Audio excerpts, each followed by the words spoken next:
Hi everyone, my name is Gegan Fapan Obam, and today we will talk about the Basel Committee on Banking Supervision. The Basel Committee on Banking Supervision is an institution created in 1974 by the G10 country following the failure of several financial institutions such as the Franklin National Bank in New York and the British Israel Bank in London.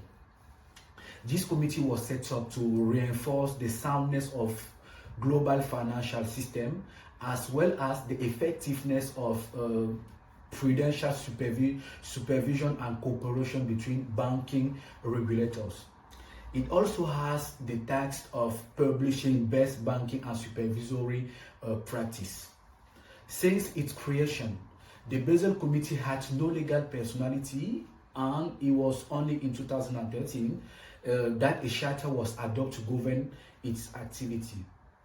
The Basel Committee on Banking Supervision, based in Basel, Switzerland, sets up three international banking regulation: Basel I, Basel II, and Basel III. Now we will explain each Basel. The Basel I agreement was adopted in 1988 to ensure the stability of banking system. At the end of Basel I, a new solvency ratio was introduced named the Koch ratio. This ratio required a minimum of 8% between the bank's own fund and the risk linked to the credit it grants. In Basel I, we have a weighting of assets according to the credit risk. A credit risk which refers to all the risks of non-payment of loan granted by the bank. Let's take an example. If a bank lends 100,000 euros to a client, it must necessarily have at least 8% of this amount, which is 8,000 euros of equity. Equity is made up of T1 capital, T2 capital, and T3 capital. T1 capital is bank's core capital and include disclosed reserve that appears on the bank's financial statement and equity capital.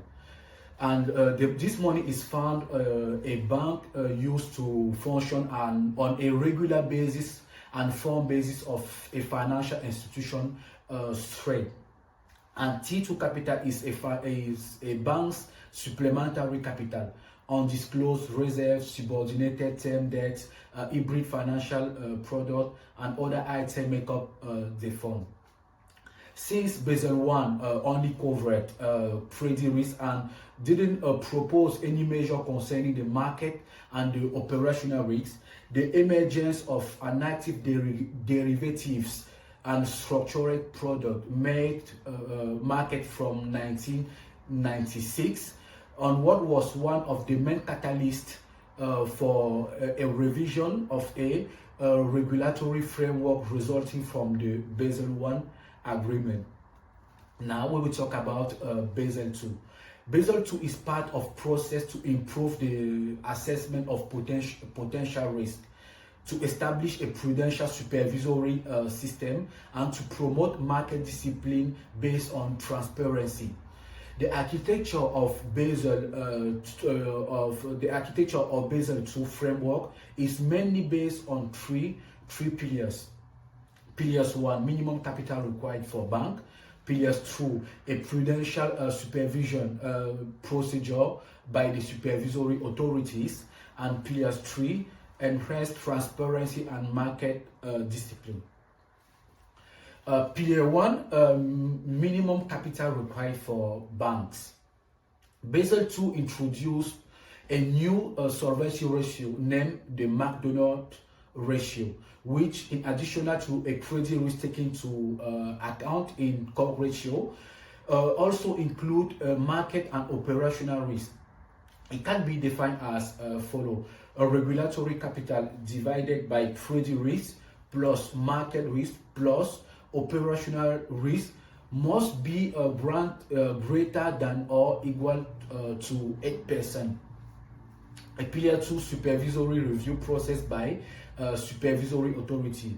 This pillar aims to implement more frequent exchanges between regulatory authorities and banking institutions with a double objective.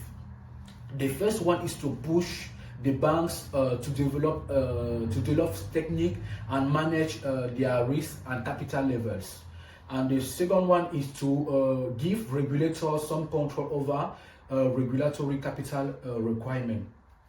The pillar 3, increased transparency and market discipline. Here we note the increased obligation for banking institutions to publish their own fund and the various risk assessment. The purpose here is to encourage them to be as transparent as possible about their practice. However, the 2008 financial crisis highlighted some weaknesses in this existing rule. The need for a stable financial infrastructure, stronger supervision and international collaboration of supervisors. In response to this subprime crisis, the Basel III was introduced in Europe in order to strengthen 3 pillars. Pillars 1, bank resilience. Pillars 2, monitoring and regulation of the device. And Pillars 3, the framework of market discipline. Pillar 1, bank resilience. This pillar impose enhanced capital requirement and supervised leverage effect. Henceforth, the capital ratio include regulatory coverage through higher reserve, calculated more simply by taking into account mandatory buffer T1, T2, and T3, and additional coverage for specific risk, portfolio, large risk, and counterparty. As we previously explained, T1 and T2 capital. T3 capital is a tertiary capital which many banks hold to support their market risk, commodity risk, and foreign currency risk derived from trading activities. Similarly, the leverage ratio include off-balance sheet in the calculation. This is what limit the growth of balance sheet. Pillar 3, monitoring and regulation of device.